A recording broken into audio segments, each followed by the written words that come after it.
Eric, as far as just fitting in and getting to where you need to get to offensively, whether it's on the drive or is it going about as seamless as it could for you so far? Well, yeah, as we're, getting familiar with everyone, everyone in another's game, we just got to play our game. We know we have a talented team. We strive to try to get better chemistry wise and try to win every game. And things are working out pretty good. Offensively, what are adjustments or things you feel you guys just do better or pick up on under forward system? Yeah, there's a lot of things we got to pick up on, and you know, we're still learning his, the stuff that his game planning and all that. We're still learning and grasping all that, but it's going to take a long time. And you got a lot of new guys on the team, so it's going to take some time, but we're going to be good. And so everything's going to happen faster, a lot faster. Is there one particular coverage or one particular thing that's like a staple for him, and you're like, we have to get that down in order for us to really do what we need to do defensively? Well, no, sometimes you got to base a lot of this stuff during the season how well defensively, because we definitely want to be great defensively where we can just come down and really don't have to run a play and kick it to the open man. So because we got a lot of good shooters on this team, so defense is a staple. He has a lot of different coverages, and but we're ready for that. Frank had mentioned you were someone that he felt was stepping up as kind of a leader, a vocal leader. What does that look like on a team where there's so many new guys?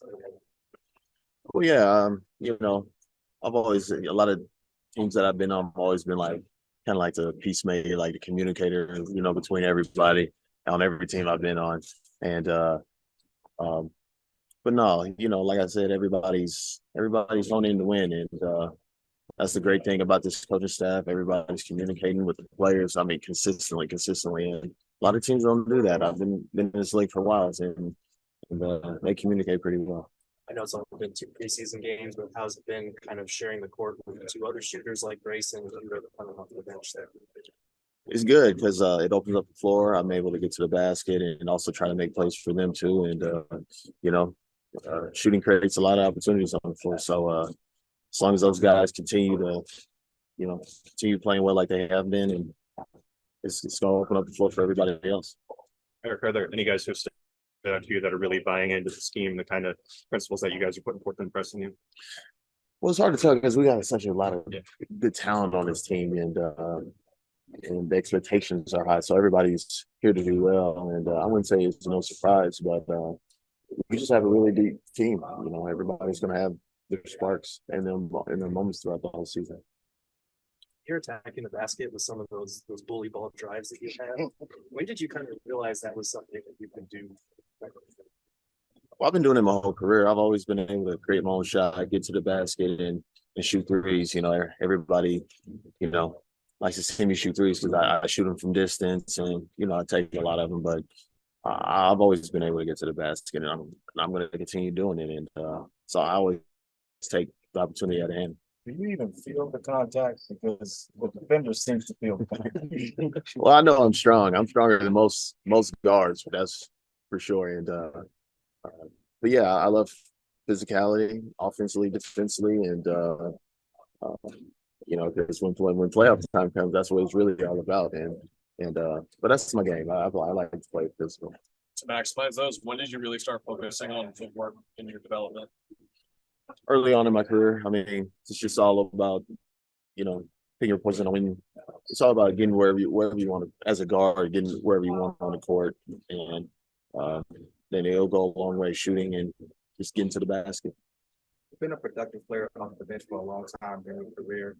What does it take to have that mentality to be able to come off the bench and be aggressive like that and get to the game? Yeah, it's instant and constant production. You got to come in there and make a spark. You can't waste no time. You can't, when you come off the bench, you can't just have a feel for the game. No, you got to make things happen right away. Whether you come in and knock down a three or get to the basket, you just got to continue being creative and because at the start of the game, you can get into a different kind of flow. It takes a little bit more time. When Book was asked to describe your game, he described it as square base. in a reference to just the way you shoot it and how consistent it is. Is there a coach you credit that to early in your career when you were a kid that helped you have those fundamentals? Yeah, I mean, my dad always told me to, square up to the basket, he taught me that at a young age, and I'm sticking to it, and it's kept me playing for a while. There's like a dynamic on this team, but no real true point guard. How would you say that dynamic is so far for you? And have you been on a team like this before? Yes, in Houston, when I was in Houston, we didn't, everybody, when James Harden, when we moved him to the point guard, everybody was very curious of how, to me in this game today, how fast it is, 3-point shooting and all that, and playing downhill. You don't really need a traditional point guard because sometimes your best players and best playmakers are the point guard anyway, regardless of size or whatever. So as long as the right guys have the ball in their hands and make most of the plays, that's all that counts. And that seems to be a positive benefit because a lot of these positions are going to change that. Yeah, definitely interchangeable, and it always helps when you have shooting across the board. And we got a lot of guys that can shoot and get to the basket. You guys went to see Ishby at his campus, however you want to call it.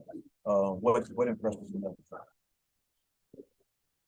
Or what stood out the most? I mean, he just told me, I don't know how long ago it was, but it been 5-7 years. He went from having 12 people to 7,000 people. And to have the number one mortgage company in the world, that's really impressive, pretty impressive. And, he's a young guy too. So it's very impressive for him to be where he's at.